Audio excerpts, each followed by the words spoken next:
Olá, boa noite. Olha para o lado aí e diga: eu orei a semana inteira para sentar do seu lado. Funcionou. Para quem não me conhece, meu nome é Gustavo Paiva. Eu lidero uma organização chamada Nova Geração, lá de Brasília, a partir de Brasília, na verdade, que tem como objetivo levantar, treinar e equipar jovens para posicioná-lo nas esferas da sociedade. Eu acredito que nesse exato momento Deus está levantando uma geração de avivalistas e transformadores.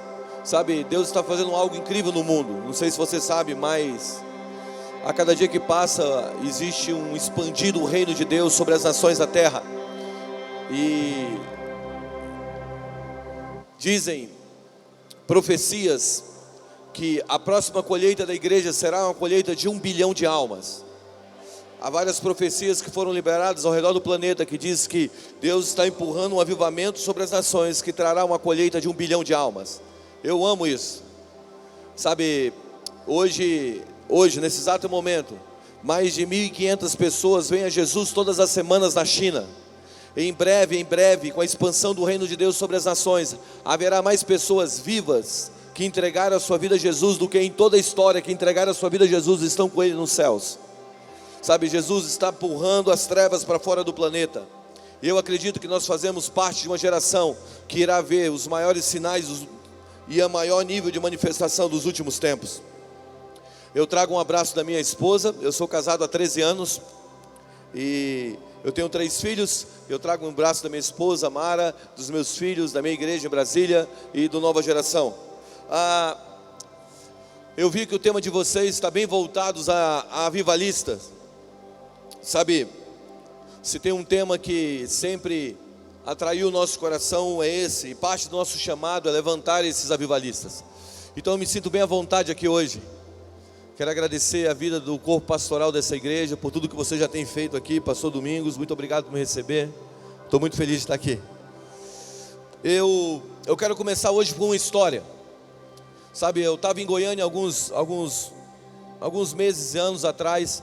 Eu estava participando de um painel. O que é um painel? Painel é aquilo que bota várias cadeiras assim, você senta e as pessoas ficam perguntando e os preletores ficam respondendo o que as pessoas perguntam. E eu estava nesse painel e tinham 5 cadeiras e eu me sentei em uma delas. Na verdade eu me sentei na primeira. Eu pensei que era a primeira, mas virou a última. Por quê? Porque quem começou respondendo foi da direita para a esquerda, foi da esquerda para a direita e eu estava na direita. E uma pergunta que se levantou naquele painel lá em Goiânia era: qual é o principal desafio da igreja, qual é o principal problema que a igreja tem enfrentado hoje e como nós poderemos resolucionar esse problema. E eu estava com alguns pastores, que eram pastores que têm uma longa jornada de ministério, e com alguns teólogos que estavam sentados ali, e eles começaram a responder: eu acredito que o principal desafio da igreja hoje é criar uma ponte para a sociedade e começar a influenciar a sociedade. O outro respondeu: eu acredito que o principal problema da igreja hoje é a forma que ela tem lidado com o dinheiro, com as finanças. E eles foram respondendo e de verdade foi chegando em mim, e eles responderam tudo que eu ia responder, e eu fui ficando sem nada para falar. E quando foi chegando em mim, eu comecei a pensar: cara, eu vou responder o que o primeiro falou, porque se eu falar o que o primeiro falou, ninguém vai lembrar o que o primeiro falou. E quando chegou em mim, como eu disse, eu estava com esse grupo de pastores sêniores e alguns teólogos. E quando chegou em mim, eu não sei por que fez isso, mas eu fiz isso, cara. O microfone chegou na minha mão e eu dei um grito. Eu disse assim: o principal problema da igreja hoje é Deus. E na hora que eu disse o principal problema da igreja hoje é Deus, eu vi que eu tinha me metido numa enrascada, porque eu não sabia nem o que eu estava falando. Tinha um pastor que estava, na verdade tinha um teólogo que estava do meu lado, que ele estava mexendo no celular. Ele tomou um susto, olhou para mim assustado. E eu cresci numa quadra lá em Brasília que você fala, você sustenta. E aí quando eu disse isso, eu senti que na verdade quem tinha me levado a esse impulso foi o Espírito Santo. E eu me lembrei uma frase de A.W. Tozer, que diz assim: o que nos vem à mente quando pensamos sobre Deus é a coisa mais importante a nosso respeito. A primeira coisa que vem à sua mente quando você pensa sobre Deus é a coisa mais importante a seu respeito. Você está aí? Sabe, eu acredito que hoje Se nós queremos nos tornarmos uma geração de avivalistas, nós precisamos andar num conhecimento de Deus ao qual ainda nós não temos, ou nos aprofundar no conhecimento de Deus que já começou com o nosso primeiro encontro com Deus, ou com Jesus. Sabe por quê? Porque a maneira como nós vemos Deus define a maneira como nós pensamos, mas a maneira como nós entendemos Deus é a maneira que nós o representamos. Sabe, eu acredito que o grande desafio da igreja hoje é voltar a entender a identidade de Deus, cara. Se nós queremos sermos uma geração de avivalistas, nós precisamos entender quem é Deus. Sabe, Saulo, ele estava em uma missão que ele acreditava que era uma missão dada por Deus, e ele avançava nessa missão. E quando ele avançava nessa missão, ele estava convicto do que ele fazia, ele estava em nome de Deus. Até que um dia uma luz brilhou dos céus, e ele teve um encontro com Deus, e ele ouviu Deus falando: Saulo, Saulo, por que me persegues? Até então, ele tinha uma imagem de Deus, ele tinha uma definição de Deus que levava ele a um comportamento. Por isso a maneira como nós vemos Deus define a nossa maneira de pensar, mas a maneira como nós entendemos Deus é a maneira que nós o representamos. A maneira que você entende Deus é a maneira que você vai revelar Deus ao mundo. Se nós queremos nos tornarmos uma geração de avivalistas, uma coisa que nós vamos precisar é entrar em uma compreensão de Deus. Deus está chamando uma geração ao seu conhecimento. Deus está chamando uma geração ao conhecimento dEle. Sabe, Deus antes de te enviar, Ele se revelará a você. Deus antes de fazer uma voz, Ele será a voz que ecoará dentro de você. Por isso, quando você abre em Oséias capítulo 6, versículo 3, diz assim: então conheçamos e prossigamos em conhecer o Senhor.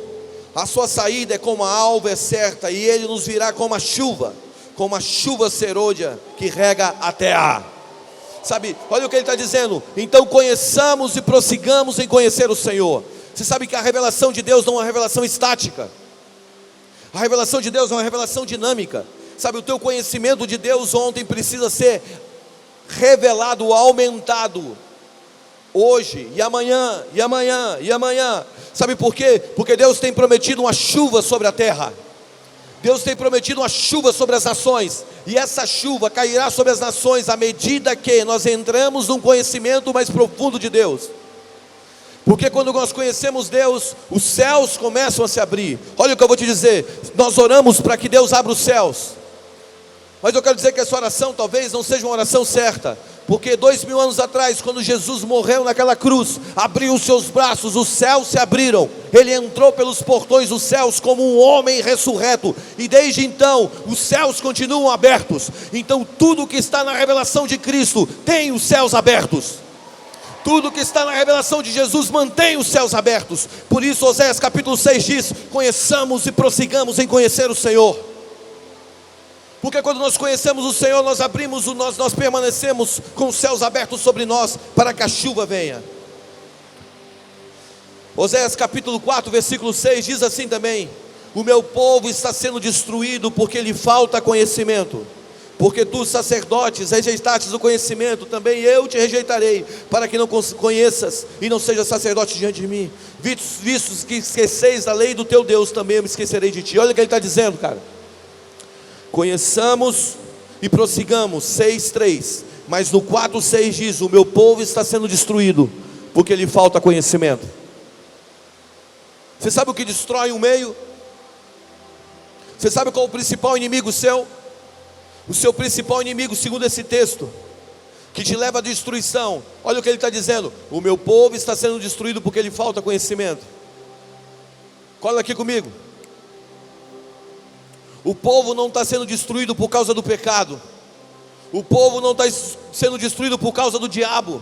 Sabe, nós ficamos levantando as nossas mãos e amarrando as trevas, mas eu quero dizer para você que o que tem destruído o povo é a falta do conhecimento. Quando você entra para Romanos capítulo 1, você vai ver: por desprezar o conhecimento de Deus, Deus os entregou a práticas infames. Ele começa a fazer uma lista. Tudo é pela falta do conhecimento. Você está aí? O que eu quero te mostrar é que quando nós entramos no conhecimento de Deus, quando nós mergulhamos no conhecimento de Deus, isso começa a provocar em nós uma visão nova de mundo. Não é o pecado que tem destruído, Não é o diabo que tem destruído, é a falta do conhecimento de Deus. Você sabe que a palavra no hebraico para ignorância, para falta de conhecimento, é escuridão. Em João 8, na verdade a Bíblia fala que o diabo é o príncipe das trevas. Então, se a palavra em hebraico para falta de conhecimento é escuridão, então o diabo governa pela ignorância. Sabe, escuridão é ignorância. A palavra hebraica para luz é conhecimento. Quando você lê João 8,12, Jesus está afirmando: eu sou a luz do mundo. Eu sou a luz do mundo, quem me segue não andará em trevas, pelo contrário, terá luz para a vida. Olha o que Jesus está dizendo. Ele está dizendo isso aqui. Eu vou interpretar segundo a palavra do hebraico. Eu sou o conhecimento do mundo. Quem me segue não andará em ignorância, antes, pelo contrário, terá conhecimento para a vida. Sabe, quando você mergulha no conhecimento de Deus, quando você entra no conhecimento de Deus, isso vai te dando luz para a vida. Toda a arma de engano está ligada ao não conhecimento. Então o nosso grande objetivo da vida é entrar em conhecimento. A pergunta é: quem é Deus? A pergunta é: realmente nós conhecemos o Senhor? A pergunta é: será que nós somos apenas pessoas que temos conhecido eles de ouvir falar, ou nós temos andado com Ele? Isaías capítulo 9, versículo 2 diz que o povo que andava em trevas viu grande luz, o povo que andava em ignorância viu grande luz, conhecimento, e sobre os que habitavam na região da morte resplandeceu o conhecimento. Eu amo isso, sabe por quê? Porque tudo que você precisa para a tua vida, para vencer tudo que vem pela frente, está no conhecimento de Deus. Eu tenho uma igreja amiga nossa nos Estados Unidos chamada Bethel. E essa igreja, ela sempre, os líderes de lá têm vindo estar conosco, e nós temos ido para lá há mais de 6 anos. E o pastor Bill, ele diz algo muito interessante. Ele diz assim: se Jesus tomou toda a autoridade nos céus e na terra, significa que alguém ficou sem nenhuma autoridade. Se Jesus tomou toda a autoridade nos céus e na terra, significa que o diabo perdeu a autoridade. Então o que dá autoridade para as trevas é simplesmente a ignorância. Então a pergunta muda: como nós entramos no conhecimento de Deus? Quantos aqui querem conhecer mais Jesus? Sua pergunta é: como nós entramos no conhecimento de Deus? Primeiro, por revelação. Diga: por revelação. Eu quero te dar 3 passos rápidos de como você pode entrar no conhecimento mais profundo de Jesus. O primeiro é por revelação. Revelação está ligado à experiência. Sabe, quando Deus quer mudar a tua vida, quando Deus quer transformar a sua vida, Ele te dá uma experiência. Sabe, porque experiências formam crenças, crenças geram comportamento, comportamento se faz cultura.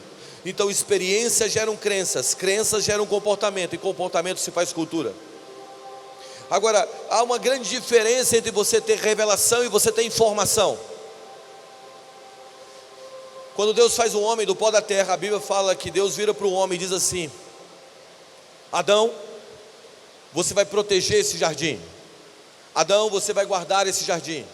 Deus deu uma ordem para ele proteger, para ele multiplicar, para ele avançar naquele jardim. Deus deu uma ordem para ele dar nome aos animais. Então, presta atenção: todas as vezes que você ouve algo que vem de Deus para você, isso é uma revelação, amém? Todas as vezes que Deus fala com você, Ele está te dando uma revelação. Agora, dias, meses, eu não sei quanto tempo depois, Deus faz uma mulher. Deus adormece o homem, tira uma costela e tira a mulher de dentro do homem. Diga: Deus tirou toda a parte feminina de dentro do homem. Ok, então, homens, quantos aqui são homens? Não tem nenhuma parte feminina em você. Deus tirou lá no Éden.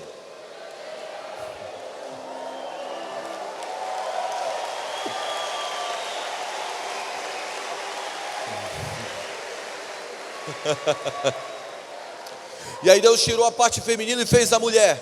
Quando a mulher acorda, E ele começa lá, então, Adão começa a falar aquelas paradas malucas lá.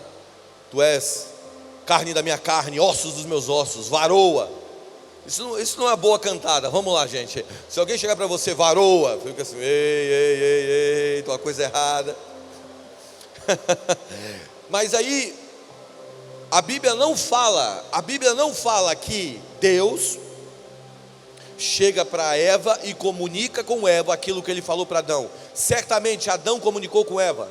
Ele virou para Eva: Eva, é o seguinte, Deus mandou a gente proteger esse jardim, crescer, multiplicar. Deus disse que nós temos os limites do jardim. Está vendo aquela árvore? Aquela árvore é do conhecimento do bem e do mal, nós não podemos comer. Está vendo aquela árvore da vida? Aquela ali nós podemos nos alimentar dela. Sabe, Adão comunicou com Eva. Olha aqui para mim. Todas as vezes que você recebe uma palavra de Deus, você recebe uma revelação. Todas as vezes que você recebe uma palavra de alguém, se isso não é processado pelo Espírito dentro de você, é apenas uma informação. Sabe qual é o nosso problema? Nosso problema é que nós estamos cheios de informação e pouca revelação. E quando nós temos muita informação e pouca revelação, nós estamos perdendo o conhecimento de Deus. Escuta o que eu vou te dizer. Um homem com experiências reveladas sempre irá mais longe do que um homem cheio de informação. Você não pode ser um cara que vem na igreja, um jovem que vem na igreja e apenas ouve a palavra, e essa palavra não se torna algo revelado em você. Você não pode ser alguém que ouve a palavra, que lê a palavra, e essa palavra não se torna vida em você. Diga revelação. Você precisa entrar numa revelação de Deus. Sabe por quê? Porque quando você vive numa revelação, você está seguro. Você sabe que quando Deus fala com você, Deus não está comunicando com você. Deus não, presta atenção no que eu vou te dizer, grava isso, cara, não esquece isso aqui. Quando Deus fala, Deus não comunica, Deus cria. Porque tudo que Deus fala se faz. Disse Deus: haja luz, e houve luz. Então quando Deus fala algo sobre o seu futuro, na verdade Ele não está comunicando algo que Ele quer fazer o teu futuro, Ele está criando o teu futuro.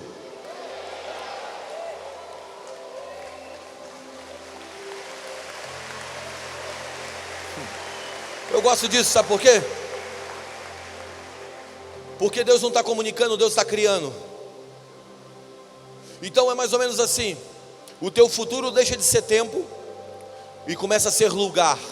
Então quando Deus fala algo sobre o seu futuro não é tempo, o seu futuro é lugar, porque Deus criou o futuro para você. Então se você é mais ou menos assim, tu pega o teu celular, cara, bota aí no GPS, Marília, São Paulo.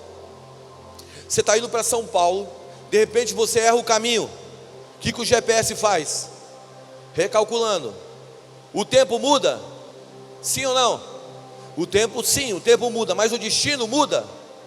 O destino não muda. Então quando Deus fala algo sobre o seu futuro e você erra o caminho, o teu tempo pode mudar, mas o teu destino continua o mesmo, porque Ele não é homem para mentir, nem filho do homem para se arrepender das palavras que Ele te entregou. Vamos lá, sabe o que eu estou te dizendo hoje? Eu estou te dizendo que você precisa de uma revelação pela palavra. O teu futuro não é mais tempo, o teu futuro é um lugar que Deus construiu através da palavra da sua boca. Isso é viver para uma revelação. É mais ou menos assim: quando você recebe uma revelação, você precisa se engravidar dela. Diga: avivalistas se engravidam da palavra, não apenas escutam a palavra. Se você quer ser um homem de avivamento, você precisa se engravidar da palavra. E como é que é engravidar da palavra, Guga? É viver antes de ter a expressão exata daquilo que já está dentro de você sendo gerado. Eu me lembro, eu sou casado, como eu te falei, eu tenho 3 filhos. Há 10 anos atrás a minha primeira filha nasceu. E quando a minha primeira filha nasceu, eu me lembro quando nós fizemos o teste a primeira vez da gravidez. Minha esposa pegou aquele negocinho da farmácia, fez xixi, e tem uma listrinha azul. Se ficar 2 listrinhas, é porque está grávida. E quando ela fez xixi, a segunda listra começou a aparecer. Aí eu, não, será que isso é verdade? Corre na farmácia. A gente correu na farmácia, chegou na farmácia, comprei outro teste de gravidez, falei: faz xixi de novo. Eu não estou com vontade, bebe água, faz xixi de novo. Ela vai, faz xixi, e de repente a segunda listra aparece. Aí eu, não, será que é verdade? De novo. E eu corro na farmácia de novo, compro outro teste de gravidez. Ela pega, faz xixi de novo, bebe água e faz xixi de novo. De repente a segunda listra. Aí a gente comemora. Mas você sabe o que é interessante? O interessante é que não havia nem nada no físico que tinha mudado, mas a nossa cabeça, o nosso comportamento, a nossa visão pelos próximos anos da nossa vida começou a ser alterada no momento que nós descobrimos que ela estava grávida. Quando você vive pela uma revelação, é assim: você não vê nada mudar, nada está diferente, nada transformou, mas agora você começa a mudar o seu estilo de vida, porque você já está carregando a palavra antes que a palavra se manifeste.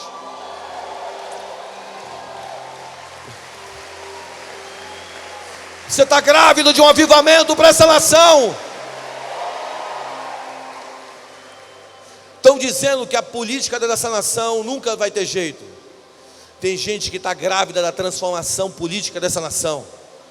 Estão dizendo que essa nação nunca vai se tornar um país digno, justo. Nós estamos grávidos, existem alguns que estão grávidos da justiça dessa nação. Nós não vemos, mas já estamos grávidos. É mais ou menos assim. No reino de Deus, diga comigo, no reino de Deus, a audição é mais importante do que a visão. Diga, no reino de Deus, a fé é pelo ouvir e não pelo ver. Sabe, quando Deus quer te dar visão, Ele fala, Ele não te mostra muitas vezes. Você lembra quando Deus pega o profeta, bota ele no meio do vale de ossos secos, Ele fala: o que você vê? Ele diz: eu vejo um vale de ossos secos. Aí Deus vira para ele: será que esse vale pode ter vida? Ele: sim. Aí Deus começa a falar com ele: então você vai profetizar. Deus faz, olha aqui para mim, Deus cria visão pela audição. Quando Deus quer mudar uma nação, Deus não mostra, Deus fala. Deus está te dando uma palavra, cara. É tempo de você fechar os olhos para o que você vê no Jornal Nacional, porque a nossa fé não é uma fé irracional. A nossa fé é uma crença num Deus que pode, ok? Então a fé não nega os fatos, mas a fé não coloca os fatos numa posição de influência. Então você fecha os seus olhos e começa a ouvir o que Deus quer fazer pela nação. Você não vive pelo que vê, você vive por aquilo que você escuta. Porque você vai ver um vale de ossos secos, mas você vai enxergar um exército, porque Deus está falando que existe um exército naquele lugar. É mais ou menos assim. Deixa eu dar um passo mais. Vamos lá? Vamos junto? Então tá. Existem duas maneiras de viver a vida: a vida da terra para os céus e do céu para a terra. Só existem duas maneiras. Quantos aqui nasceram de novo? Quantos aqui nasceram para um reino, que esse reino nunca mais vai ter fim? Então você pertence ao reino dos céus, amém? Agora, se você vive, eu vou te dar um exemplo de como é viver da terra para os céus e do céu para a terra. Existem duas informações: uma informação do céu para a terra e uma da terra para os céus. Se você se lembra de Isaías capítulo 6, um homem da terra é levado aos céus, e ele está diante do trono de Deus. Ele diz assim: ai de mim que vou perecendo, porque eu sou um homem de lábios impuros e moro em meio a um povo de impuros lábios, mas os meus olhos viram o rei. Essa era a declaração de Isaías, um homem da terra nos céus. Ele dizia: a terra está cheia de homens de lábios impuros. Agora no versículo seguinte, diz que os seres dos céus olhavam um para os outros e diziam: santo, santo, santo é o Senhor dos exércitos, toda a terra está cheia da glória de Deus. Agora existe um choque aqui. O homem da terra está dizendo: a terra está cheia de homens de impuros lábios, mas os homens dos céus estão dizendo: a terra está cheia da glória. Existe uma verdade da terra que nós levamos aos céus, mas existe uma verdade dos céus que os céus querem declarar sobre a terra. E se você ficar falando: a política dessa nação é podre, nunca vai mudar, essa nação nunca vai mudar, porque é isso mesmo, você está levando a imagem dos homens impuros aos céus. Mas Deus está dizendo: é hora de você começar a viver pela posição que eu te dei, assentado com Cristo Jesus nas regiões celestiais. Deixa eu dar um passo a mais para você entender. A Bíblia fala que existe 3 céus. Primeiro céus, o céu das estrelas, os céus onde você passa angústia, tribulação, dores, medo, aonde você atravessa solidão. Esse é o primeiro céus. A Bíblia fala que existe um segundo céus. Esses céus são os céus da batalha espiritual. Você lembra quando Deus mandou as palavras para Daniel? E o príncipe da Pérsia segurou as palavras, e Deus manda então Miguel para lutar aquela batalha, para as palavras chegarem até Daniel. Essa batalha foi travada nesses segundos céus. O diabo disse, quando Deus perguntou para ele de onde vem, ele fala de rodear a terra. É esses segundos céus, os céus onde existem principados, potestades e dominadores. Mas a Bíblia fala que existe um terceiro céu, e Paulo afirma que conheceu um homem que foi lá. Paulo estava falando dele mesmo. Ele estava sendo humilde, mas eu acho que ele estava falando dele mesmo. A Bíblia também fala que nós estamos assentados com Cristo Jesus nas regiões celestiais. Aonde é as regiões celestiais? Diga, no terceiro céu. O trono de Deus está no terceiro céu. Não existe nenhum céu acima do trono de Deus. Então, se você está sentado com Cristo Jesus nas regiões celestiais, você está sentado no terceiro céu. Agora, cola aqui comigo. Se você vive com a informação da terra para os céus, medo, angústia, solidão, depressão, está sobre você. Se você vive com a informação da terra para os céus, principados, potestades, dominadores, está sobre você. Mas se você vive com a informação do céu para a terra, assentado com Cristo Jesus, principados, potestades, coisas do passado, do porvir, medo, angústia, solidão, depressão, doença, está abaixo de você. Você tem que entender aonde você está posicionado. Isso é viver por revelação. Vamos lá, gente, isso é viver por revelação. Você está sentado com Cristo Jesus, cara. Isso te anima? Eu fico feliz por isso. Eu não estou numa posição abaixo, eu estou numa posição acima, porque eu estou com Ele. Então, quando nós conhecemos o Senhor na sua verdade, nós entendemos que nós estamos vivendo de cima para baixo. Agora, a segunda coisa que te leva a um conhecimento de Deus, diga, viver por fé. Nós acabamos de completar 500 anos da Reforma. Martim Lutero apareceu aqui, e a frase, o versículo célebre, ou melhor, a frase célebre, o versículo célebre da Reforma era: o justo viverá pela fé. Como é viver pela fé? Eu vou te explicar. Não existe revelação sem fé. Não existe revelação sem você manter a fé na palavra. Você se lembra do caminho de Emaús? No caminho de Emaús, a Bíblia fala que Jesus ressuscita dos mortos, e Jesus começa a andar com aqueles discípulos no caminho de Emaús, e ele começa a conversar: e aí, como é que foi? O que está rolando? Você é um forasteiro, o homem que foi chamado para ser o libertador, o rei, o profeta, morreu. Olha o que Jesus faz, cola aqui comigo. Olha o que Jesus faz, cara. Jesus começa a fazer uma pergunta, Jesus faz um questionamento a eles. Jesus diz assim: mas não está escrito em Moisés e os profetas? Provavelmente Jesus estava pegando todos os textos messiânicos da sua morte e ressurreição, e ele estava jogando na mesa. Ele estava dizendo assim: mas não está escrito lá em Moisés e os profetas que esse homem morreria, mas no terceiro dia ele voltaria? Agora, o que Jesus estava querendo mostrar para eles? Ele estava dizendo o seguinte, era isso aqui que Jesus estava falando: se você não tiver fé na palavra que está escrita, vocês nunca irão reconhecer a palavra revelada. Jesus está andando com eles, eles não reconhecem a palavra revelada. Por quê? Porque eles não acreditavam no que estava escrito em Moisés e os profetas. Sabe, sem fé na palavra, nós nunca teremos uma revelação clara. O que eu quero propor nessa noite é que Deus está te andando contigo no caminho de Emaús, e você precisa crer no que está escrito antes de experimentar o que vai ser vivido. Como eu disse, vocês estão grávidos de algo. Está aí?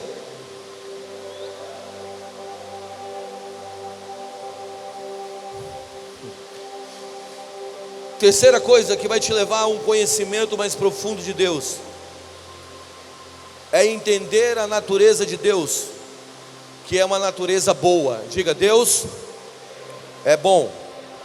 Como eu conheço Deus? Diga, através de Jesus. Escuta aqui, cola aqui comigo, que talvez isso seja a coisa mais importante hoje. Alguém me disse uma vez: tudo que você pensa sobre Deus, que você não encontra em Jesus, você deve questionar. Vamos lá. Tudo que você pensa sobre Deus que você não encontra em Jesus, você deve questionar, ok? Grava isso. Por quê? Porque Jesus só fazia o que via o Pai fazer. Então Jesus repetia em exatidão o que via o Pai fazer. Então, como eu conheço Deus? Através de Jesus. Jesus só fez o que viu o Pai fazer. Então vamos estudar um pouco sobre como Jesus reagia. Eu amo isso, cara, porque Jesus é a perfeita revelação do Pai. Então como Jesus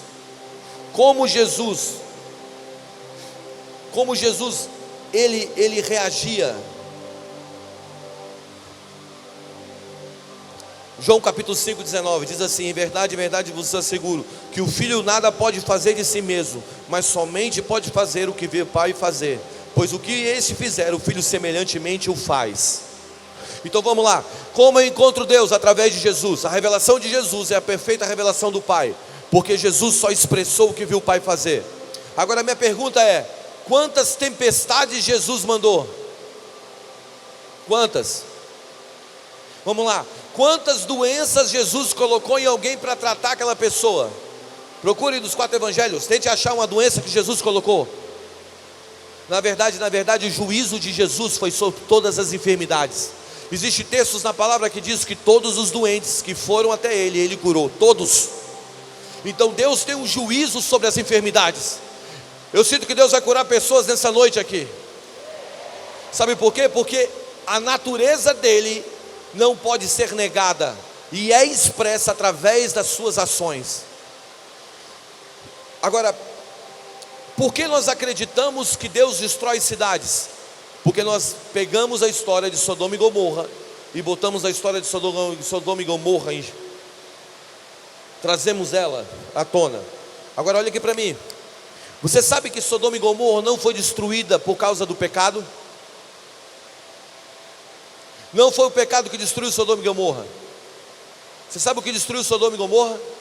Não foi o pecado, foi a falta de justo. Abraão clama: se tiver 10 justos nessa cidade, essa cidade é destruída? Não. Se tiver 5 justos nessa cidade, essa cidade será destruída? Deus? Não. Então o que levou aquela cidade a ser destruída foi a falta de justo. Agora, quantos aqui já foram justificados com o sangue de Jesus? Essa nação nunca vai ser destruída, porque essa nação está justificada no sangue de Jesus. Você está aí?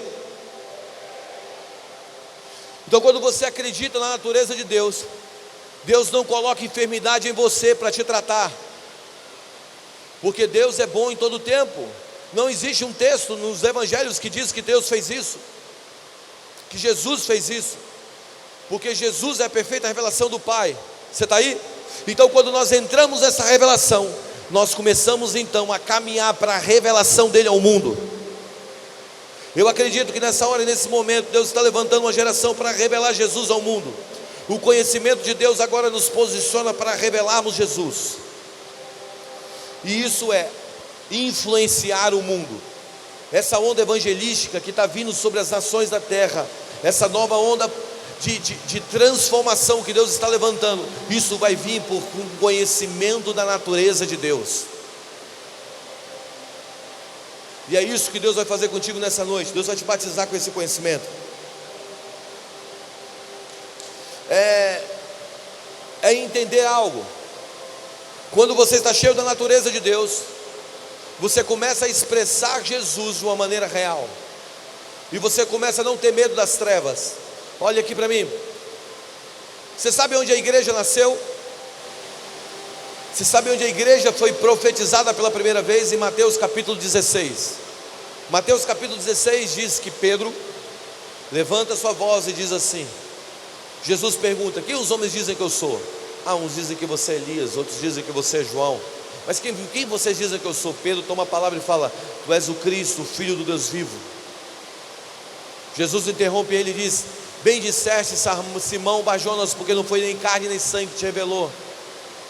Pedro, tu és pedra, e sobre essa pedra edificarei a minha igreja, as portas do inferno não prevalecerão contra ela. Dar-te-ei a chave do reino dos céus. O que tem sido ligado na terra, o que foi ligado na terra terá sido ligado nos céus, e assim vice-versa. Olha o que Deus falou para ele, presta atenção. Se você entender algo agora, Isso talvez te posicione para você revelar Jesus ao mundo. Jesus, ele anda 8 a 10 quilômetros, chega em Cesareia de Filipe e pergunta: o que os homens estão dizendo que eu sou? Pedro afirma que ele é o Cristo, e Jesus afirma que a igreja nasceria sobre a revelação dele. Mas não sei se você sabe, a palavra igreja pela primeira vez é liberada aqui em Cesareia de Filipe. E existe um termo na teologia chamado a primeira menção. A primeira menção é quando você libera uma palavra, a primeira palavra que é liberada, o contexto geográfico traz a essência daquela palavra. E a palavra igreja nasceu em Cesareia de Filipe. Você sabe o que era Cesareia de Filipe na época de Jesus? Eu tenho umas fotos aí. Tem como você botar a foto de como era Cesareia de Filipe? Alguém tem? Está lá? As fotos, a primeira foto. A outra. Isso. Esse lugar aqui é Cesareia de Filipe na época de Jesus. Você está aí? Olha para ela. Cesareia de Filipe havia 2 templos. Primeiro, o templo lá da sua esquerda lá. Aquele templo era um templo a uma deusa grega da fertilidade. Ali havia bacanais. Aquele templo da direita é o templo ao deus Pan, que deriva a palavra pânico. Então Jesus leva os discípulos a Cesareia de Filipe, a um lugar mais escuro daquela região, que nenhum judeu que se preze pisaria nesse lugar. Para quê? Para revelar a igreja. Esse é o Deus Pan. A próxima foto. Não, a outra. Esse é o Deus Pan. O Deus Pan deriva a palavra pânico, terror, medo. Jesus leva a igreja, leva os discípulos para trazer o nascimento da igreja no lugar mais escuro, o lugar do pânico, do medo. A próxima foto. Essa é Cesareia de Filipe nos dias de hoje. Esse buraco aí, bota aquela primeira foto. É aquele buraco da direita ali, ó. Esse lugar era chamado as portas do inferno. Jesus leva os discípulos ao lugar mais escuro daquela época e diz: a igreja nasce no meio do pânico, a igreja nasce no meio do terror, a igreja nasce no meio do lugar mais escuro, com a minha revelação. Sabe o que significa isso? Significa que nós nascemos como igreja em um lugar extremamente escuro, e nós precisamos voltar para lá. A igreja foi chamada para brilhar nesses lugares.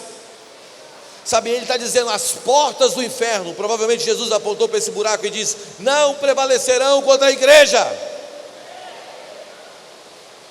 Eu tenho um amigo, esse meu amigo, ele começou a fazer um culto em um pub na Inglaterra.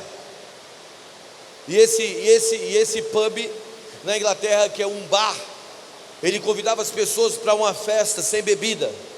E as pessoas iam para essa festa sem bebida. Ele falava assim: eu vou fazer um estudo bíblico lá em cima, sobe. E ele subia, e ele começava a ler a Bíblia para aqueles caras.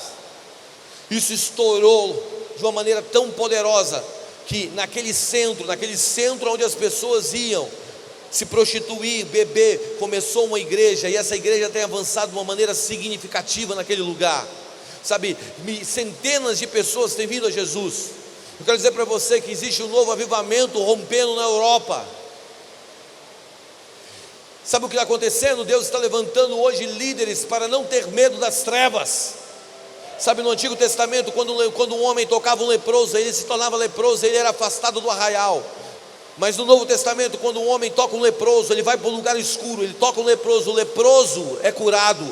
Deus está levantando uma geração para santificar os lugares que não foram santificados. Deus está levantando uma geração para conhecê-lo e, a partir do conhecimento dele, revelar ele ao mundo. Eu fui chamado para ministrar na Universidade Federal do Amazonas. Eu estava na Universidade Federal do Amazonas ministrando e estava tendo aquelas festas, aquelas baladas. E aquelas baladas estavam acontecendo no meio, do lado da festa, do lado do nosso encontro. E tinha um menino que tinha ido lá, que ele tinha se envolvido numa briga de tráfico. E nós estávamos ali, como nós estamos aqui na universidade. E aquele menino se envolveu numa briga de tráfico, ele tomou um tiro no rosto. A bala entrou debaixo da narina esquerda, quebrou os dentes da frente, atravessou o céu da boca e se instalou na cervical aqui. No meio da ministração, a gente estava naquele lugar, sabe, que não era um templo para uma igreja. A gente estava lá naquele lugar, naquele calor do Amazonas, de Manaus. E quando nós estávamos orando e ministrando a palavra, não num ambiente favorável, mas num ambiente hostil, aquele menino ainda estava com um ponto na boca da cirurgia que ele teve que fazer. O médico disse que a bala ia se mover e ele poderia ficar com sequelas. E nós começamos a orar. Enquanto nós estávamos orando, ele começa a sentir uma dor na cabeça muito grande. No meio daquela dor, ele começa a sentir um gosto de metal na boca e cospe a bala. Ele pega a bala do revólver amassada na ponta e ele vem para frente, cara. E ele chega na frente do palco, eu estou pregando e ele está dizendo assim para mim: a bala. Eu, que bala, cara? Eu estou pregando, não tenho bala para te dar. Ele, não, a bala do revólver, eu acabei de cuspir a bala. Eu trouxe ele para cima do palco, ele me conta essa história. Nós começamos a orar e é uma explosão de cura no meio da Universidade Federal do Amazonas, cara. Centenas de jovens vieram a Jesus aquele dia. Sabe, eu tenho um amigo que ele estava no Walmart nos Estados Unidos. E lá no meio do Walmart, ele estava na fila do Walmart. E nessa fila do Walmart, ele olhou para a mulher da frente e ele disse assim para a mulher, numa fila do caixa. Ele diz: ei, você está com um problema aí nas suas costas? Eu falei assim: estou. Eu posso orar por você? Você pode. Ele segura a mão da mulher no Walmart, começa a orar pela mulher. A mulher começa a tremer, cai no chão. Aí ele vira para a mulher da frente: ei, você está passando aí por uma depressão, não é? Eu falei assim: então eu posso orar por você? Ele começa a orar, a mulher cai no Walmart e começa a rir no chão. Aí a mulher do caixa vira para ele e fala bem assim: ei, tem como você orar por mim? Eu estou passando por um problema assim, conta o problema para ele. Ele bota a mão na cabeça dela e começa a orar por ela, ela começa a ser cheia do Espírito Santo. Aí ele vira para a mulher do caixa e diz assim: ei, tem como você me emprestar o microfone do Walmart? Aí ele diz: claro, tem sim. Meu amigo pega o microfone do Walmart e fala assim: bom dia, Walmart. Está acontecendo aqui um culto de avivamento no caixa número 13. Deus está me mostrando aqui que tem uma pessoa na sessão tal e você está com insônia. Corra para o caixa número 13. Deus me fala que você está em tal lugar e você está passando agora por um problema na sua perna direita. Corra para o caixa número 13. E ele começa a dar várias palavras de conhecimento no Walmart, cara. E de repente as pessoas começam a correr para o caixa número 13. Está todo mundo se juntando no caixa número 13. E aí os amigos, outras pessoas que eram da igreja, começam a ouvir o que está acontecendo no caixa número 13. Todo mundo começa a correr para o caixa número 13. E de repente eles estão fazendo um culto de avivamento no caixa número 13. Ele está botando a mão e as pessoas caindo no caixa número 13. Presta atenção, quando você tem a revelação de Jesus, o meio começa a ser alterado e afetado pelo poder do Espírito que está sobre você. Eu moro em Brasília, cara, e eu tenho sentado com líderes políticos, e eu tenho visto o poder de Deus vindo e alcançando eles. Eu liderei uma reunião de oração dentro do Senado Federal por anos. E eu me lembro que uma das reuniões que nós fizemos dentro do Senado Federal, nós fizemos 12 horas de jejum e oração por aquela casa. Nós juntamos assim, mais de 1.500 jovens dentro do Senado, no plenário. Às 3 horas da tarde, uma onda invisível do Espírito começou a passar pelo Senado. Pessoas começaram a cair endemoniadas nos registros. 5 pessoas em 5 pontos diferentes do Senado começaram a cair possessas, porque o reino de Deus estava avançando naquele lugar. Sabe, eu tenho sentado com líderes do mercado econômico, que há alguns anos atrás a empresa desse cara era a sétima maior empresa privada do mundo. Ele senta comigo para ser discipulado. Eu estou vendo o reino de Deus ganhar, sabe, a alta classe econômica da nossa nação. Sabe o que eu estou vendo? Eu estou vendo amigos como amigos meus na China, que têm visto o reino de Deus avançar como nunca antes. Não existe um lugar para a presença. Não existe um lugar para a presença. A presença de Deus está se movendo a todos os lugares. Eu tenho um filho na fé. Que ele está fazendo um culto numa praça em Brasília, em Águas Claras. Esse curso está dando 2.000 jovens, cara. 2.000 jovens vão para a praça. Ele estava pregando sem microfone. Aí eu falei: João, você não pode fazer isso, cara. Você tem que botar um microfone. Aí ele foi no médico ver, ele estava com 3 calos na garganta de tanto gritar. Eu fui pregar nesse culto, eu comecei a pregar, tinha uma mulher, essa mulher, ela descobriu um caroço no pescoço. O Gabriel estava comigo lá esse dia. Ela descobriu um caroço no pescoço, um caroço de 7 centímetros no pescoço. E ela ia fazer uma cirurgia. Na sexta-feira, isso era uma terça, na sexta-feira, a cirurgia ia ser na outra semana. Ela foi demitida e ela perdeu o plano de saúde. Então ela está andando na rua, ela ouve a gente gritando na praça, ela chega na praça, e quando ela chega na praça, o caroço começa a diminuir. Sem ninguém botar a mão, ele some, e ela vem correndo e diz assim: sumiu, eu estava com um caroço aqui, ele sumiu. Escuta o que eu estou te dizendo. Deus está levantando uma geração para invadir o mundo, para me revelar os sinais, mas você precisa conhecê-lo. Há anos atrás, eu encerro com isso. Há anos atrás, quando Deus começou a falar que eu ia fazer o que eu estava fazendo, eu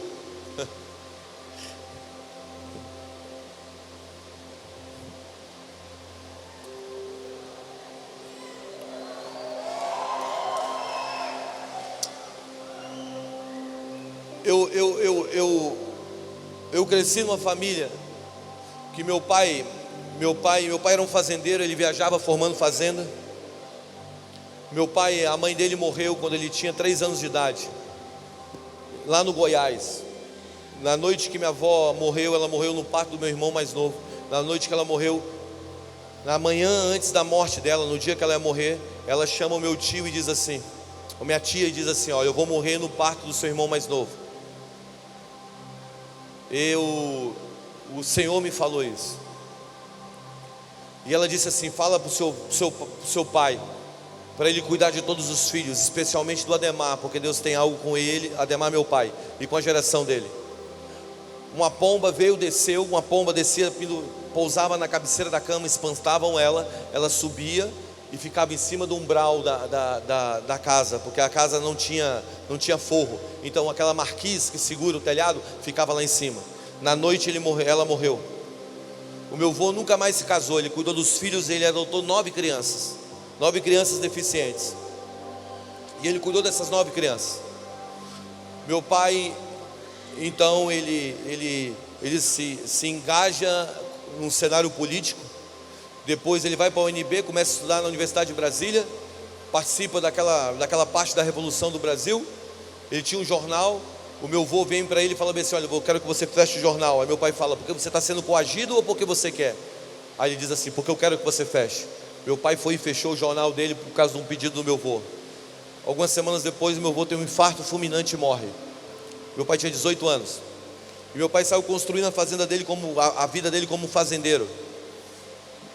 Meu pai conhece minha mãe, casa com minha mãe, muda para Brasília de vez. E agora ele compra um apartamento na Asa Norte, e ele começa a morar ali. Mas ele viajava muito por causa das fazendas.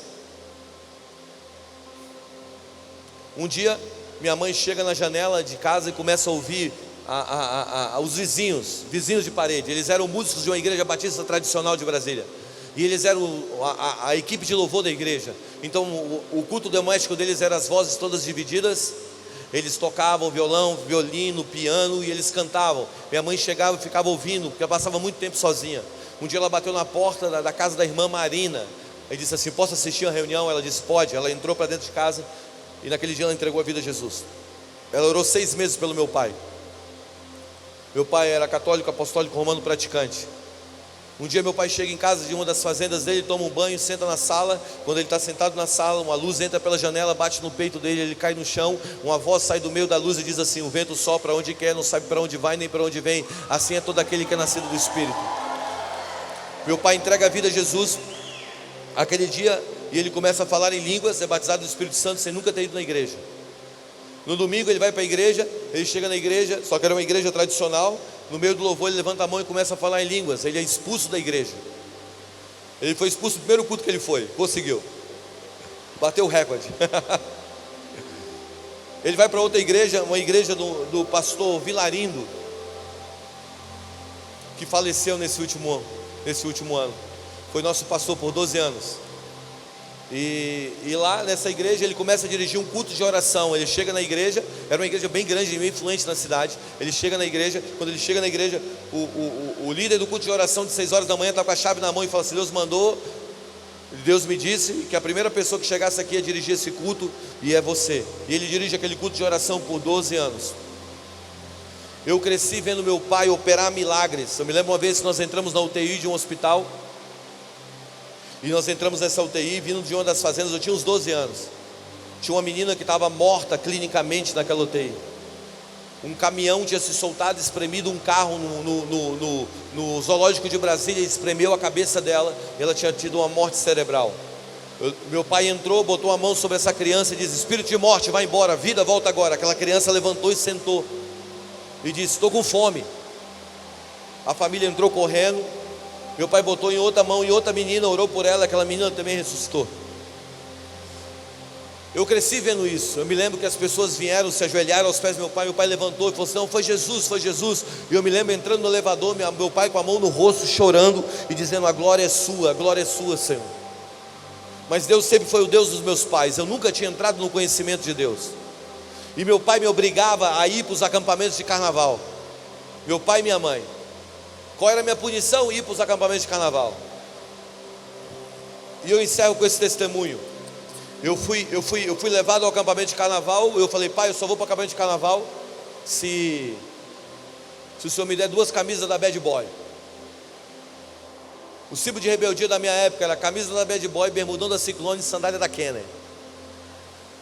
Aquele bermudão da Ciclone que tinha 10 mil bolsos, um bolso dentro do outro bolso, dentro do outro bolso, dentro do outro bolso, dentro do bolso. E meu pai me deu, eu fui. E já era domingo de manhã, eu estou sentado lá no fundo, com minha cara fechada, sem querer participar daquilo. De repente a minha mão esquerda começou a balançar. Eu estou olhando para a minha mão esquerda, cara. Eu estou falando: o que está acontecendo com a minha mão? De repente um fogo subiu, um calor subiu nas minhas costas, desceu para a minha mão direita. E agora eu estou com a minha mão esquerda balançando e minha mão direita balançando. De repente meu coração começou a queimar, e eu comecei a me lembrar das coisas erradas, sabe? Dos bagulho errado que eu fiz na minha vida. E agora eu estou começando a chorar e a confessar meus pecados. A minha perna esquerda começa a balançar, e eu estou balançando mão direita, mão esquerda, perna esquerda, minha perna direita, e eu estou todo tremendo. Meus amigos estão levantando assim, estou dizendo: cara, o que está acontecendo contigo? Eu tenho certeza que no céu Jesus estava cantando: pai Abraão tem muitos filhos ele tem, braço direito, braço esquerdo, perna direita, perna esquerda. E eu estou todo tremendo, mano. De repente meu coração está queimando, e eu estou falando: minha vida é tua. Eu entro numa visão, e eu começo a ver milhares de jovens, e sobre eles tinha um fogo do Espírito. E eles se levantavam, e eles começavam a andar no Brasil. Eles começavam a incendiar a nação no Brasil. Eles passavam os oceanos andando sobre as águas, e começavam a incendiar o velho continente. Descia para a Ásia, e de repente o mundo inteiro estava em chamas. E Deus, no meio daquela visão, Ele disse: Guga, você é um dos líderes dessa geração no futuro. Sabe quem eu era, cara? Eu não era ninguém. Eu estava sentado lá sem querer estar lá. Deus sempre foi o Deus dos meus pais, não tinha sido o meu Deus, mas naquele dia Ele estava me chamando. De repente o pastor aponta para mim e fala: você que está tremendo. Eu virei ponto de referência, eu estava tremendo. Você que está tremendo, vem aqui para frente. E eu estou indo para frente tremendo. Eu estou com vergonha da minha camisa da Bad Boy. Eu começo a tirar minha camisa, e eu começo a tirar as sandálias, e eu começo a ficar quase pelado. E eu ajoelho na frente. Ele fala bem assim: Deus vai levantar uma geração nessa nação, uma geração de homens que irão incendiar as nações da terra, e você faz parte dela. E hoje o Senhor está te chamando. Isso foi há mais de 20 anos atrás, cara. Eu fui incendiado aquele dia. Eu encontrei Jesus aquele dia. Eu voltei para a minha quadra e disse para meus amigos: olha, eu entreguei minha vida a Jesus. Meus amigos riram de mim. Eles fizeram uma banca de aposta e disseram: vai durar um mês, vai durar uma semana, vai durar 2 semanas. Tem mais de 20 anos que eu estou aqui, cara. Sabe por quê? Olha o que eu vou te dizer hoje. Porque eu não recebi uma informação, eu entrei no conhecimento de Deus. Sabe o que vai acontecer essa noite? O Espírito Santo vai varrer esse lugar, e você vai sair daqui não com uma informação, mas com uma experiência profunda com o Senhor Jesus. Desde então, existe um destacamento de anjos que andam com a gente. Eu não sei se você crê nisso ou se você não crê, mas eu sei que é verdade. Eles andam com pergaminhos nas mãos. Eles vão abrir os pergaminhos, eles vão ler os próximos 10, 20, 30 anos da sua vida. Você, quando eles começarem a ler, quando eles entrarem aqui e começarem a ler, você vai sentir o seu corpo tremer, suas pernas tremerem, você vai sentir um fogo descendo sobre você, você vai sentir seu coração quebrar. Todos aqui serão abençoados, mas existem alguns aqui que serão comissionados para uma revelação mais profunda do Senhor, porque existe, William Seymour já foi, Charles Finney já foi, Jonathan Edwards já foi. Chegou a hora da nossa geração, e eu digo para você, não será sem um encontro com Deus. Um homem com uma experiência sempre ganhará de um homem com informação. E essa noite é uma noite de experiência. Eu vou orar, sabe? Deus vai tirar câncer, Deus vai te aliviar, sabe? Existe um poder do Espírito vindo aqui. Eu quero que você, eu não quero, presta atenção, eu não quero nada forçado, vai ser original. Eu só quero que você abra suas mãos e feche seus olhos. Só isso, só abre e feche seus olhos.